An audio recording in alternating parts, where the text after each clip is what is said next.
arangkada na naman tayo sa lansangan at syempre para magbigay ng seguridad sa ating mga kababayan. So anong masasabi mo at muli na naman tayong arangkada sa lansangan ngayong 40 at saka ngayong 3rd Trillion March.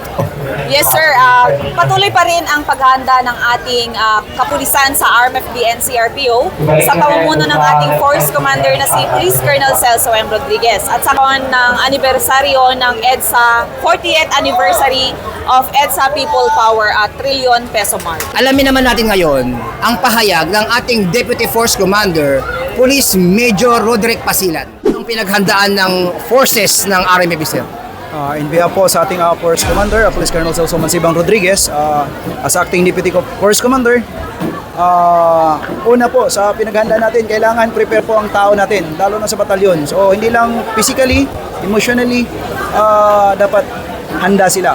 Sabi nga ng ating butihing Regional Director na ang commemoration ng 40th anniversary of EDSA People Power ay dapat matiwasay, tahimik at kaya may kapayapaan. At syempre, ang pinakaano natin dyan is yung pinaka-highest restraint natin. Form of is maximum tolerance in the observance of also for the human rights of individuals. So, rallies are allowed to express themselves kung ano yung mga hinaing nila. Pero nandito lang ang pulis para alalayan sila at maging matiwasay at magiging successful yung kanilang mga kilos protesta. Maulan man o umaraw ang RMFB, subok na yan, matatag yan, sanay na sanay yan sa ganong sitwasyon.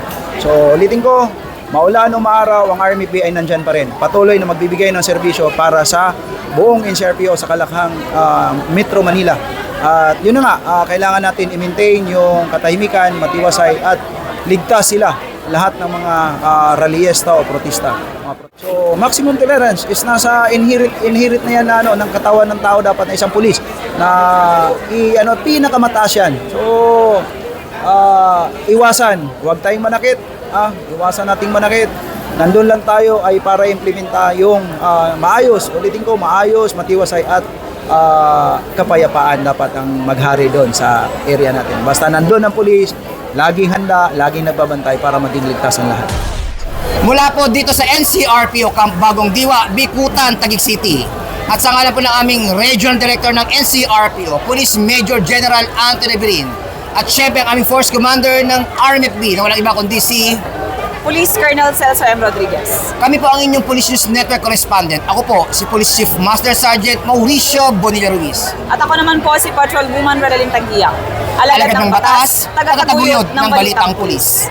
Lilingkod sa bawat Pilipino at magbibigay ng tamang impormasyon para sa tahimik at maayos na Pilipinas. Police News Network, alagad ng batas, tagapagtaguyod ng balitang pulis, sandigan ng mamamayan, patnubay ng katotohanan.